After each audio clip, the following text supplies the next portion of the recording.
It's Black's Law Dictionary 1 and 2 online, if you want to go through these definitions and check them out for yourself. That's the second edition I'm using.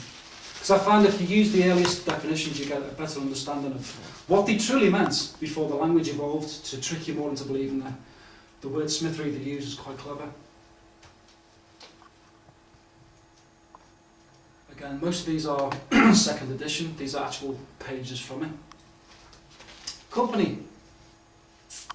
The Society of Association of Persons, and we'll just call them corporations from now on because you'll understand what persons are. The Society or Association of Companies in considerable number interested in a common object and uniting themselves for the prosecution of some commercial or industrial undertaking or other legitimate business, which isn't lawful. It's a Roman civil thing. Public company. People believe that in companies that are public, but they're not. They're usually, it's the other way around. Public is private and private is public. In English law, a business corporation, a society of persons joined together for carrying on some commercial or underwood. So it's the same kind of thing. Everyone has a common goal that they all adhere to, and you're privy to it. Confirmation of the charters was something that happened a bit later on. Just going to give you some breakdowns of important dates in history, because most of this relates to Rome. Many people don't believe it is, but it does. Pope Innocent III declares John is no longer the rightful king.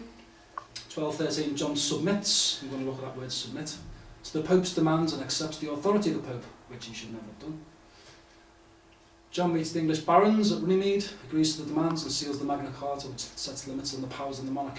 And that's always been the goal, to devolve power from the monarchy. Feudal obligations, which we are under feudal law. This goes back to 1066 and the conquest of William the Conqueror, because he brought feudalism to the country. Confirms the liberties of the church, which they're all self-autonomous things that they get paid for, they get a fee. And grants rights to all free men of the realm and their heirs forever. Just to dispel any idea that you're a free man on the land, you're not, because you're not a baron. I am. Only by name though. It's the first written constitution, which it was. This is the evolvement of what they call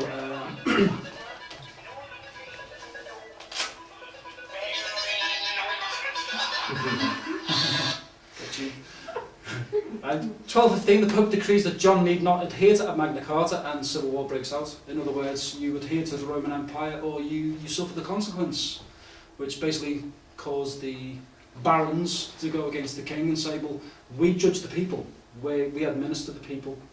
And the king's like, well, no you don't, I am the king. So there's a war of who actually governed the populace, or the masses, whatever you want to call them. 1258, the English barons, led by de Montfort, rebel against Henry's misgovernment, present a list of grievances to Henry, who signs the provisions of Oxford, which again limits the royal prerogatives and the royal power of the monarchy. Henry repudiates the provisions of Oxford, and I don't blame him, to be honest. The Barons' War breaks out. De Montfort defeats Henry at Lewes, which is that way. Yeah. Henry's captured, and 1296, the year before, Edward invades Scotland, defeats the Scots at Dunbar and deposes Balliol, takes the throne of Scotland, and I don't really know what the Stone of Scone really represents, to be honest. Jacob's Pillar. There's Jacob's Pillar, that's from the Bible. Society stuff. Okay. Yeah. So again, we got Westminster as a focal point. Confirmation of the Charters, again this is what you can find. Edward, by the grace of God, King of England, have granted for us, not you, for them, and our heirs, the Charter of Liberties, the Charter of the Forests of the Wealth of our Realm, which has been omitted. It's been omitted now, so that's been revoked and repealed, which were made by common assent of all the realm. Again, the realm is just a geographic location, it's not part of the kingdom as per se, but it's just an area. And we will that our justices, sheriffs, mayors, and other ministers, which under us have laws of our land to guide, shall allow and said charters pleaded before them in judgment, the great charter of the common law. This still stands. Whenever you go to court, you can still use this. The Charter of the Forests has been repealed as well, so that doesn't apply. In witness of these things, we have caused these our letters to be made patents, and we're going to look into that one as well. What exactly is the letters patents? What does that mean? Witness Edward, our son of London, 10th day of October, blah blah blah. So as you can see there, they've all been repealed, so we're going to delve into other things. That's just standard history, just goes through how the battle commenced and why they all went through it. It can easily be found on the internet. Just type in that, Provisions of Oxford, and you get a better understanding of why they were warring with each other. Letters patent. Again, I've used Wikipedia, but it's again standard history. I don't really like Wikipedia, but it'll do.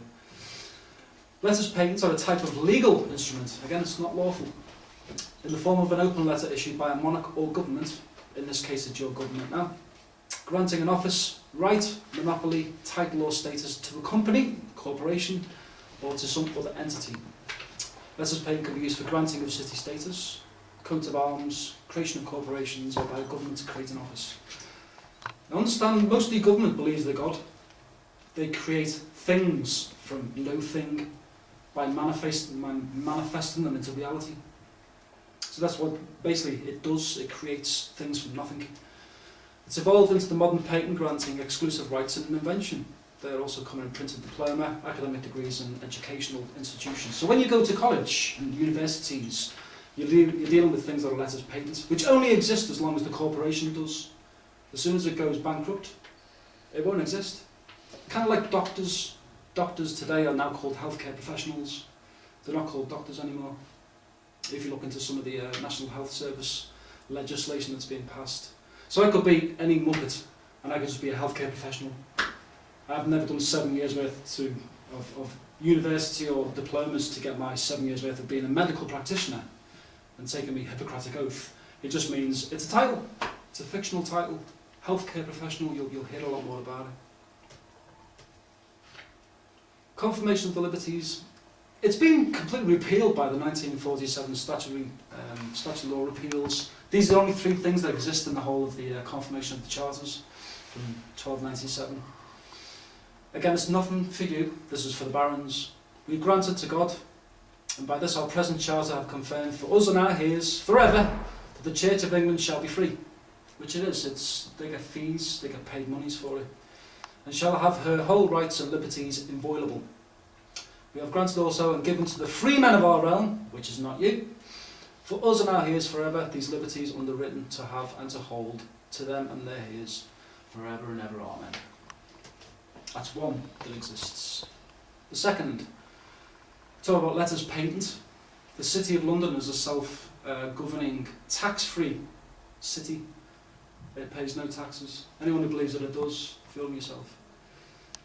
Shall have an old liberties and customs, which as hath been and to have. Moreover, we will and grant that all of the cities, boroughs, towns, and the barons of the 5 ports, I don't even know what the 5 ports are, I've never got into it. They shall have the liberties and free customs. So, City of London is different. You'll also see it's capitalised in a bit. And the third one that exists from the other 35 that have been repealed. Imprisonment contrary to law.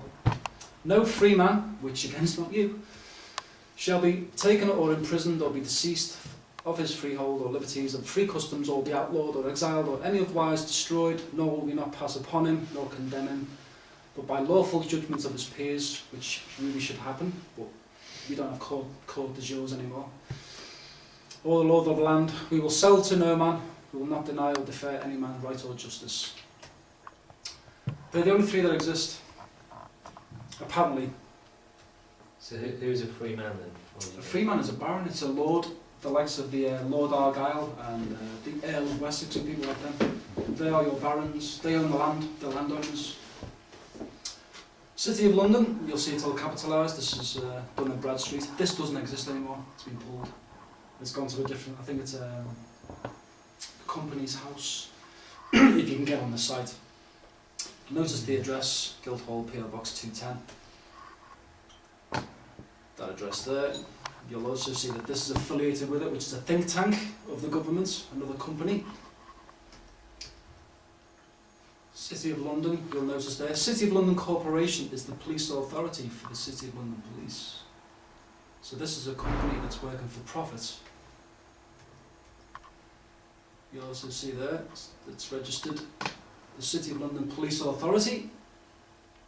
There's the address. Can you see down the bottom? Same site, done in Brad Street. There's the address. So I'm going to take you to this sign. Remember we talked about St George before with the Red Cross? Anyone know what that symbol represents and why it's even associated with the police? No? Let's go there. To do with Masons.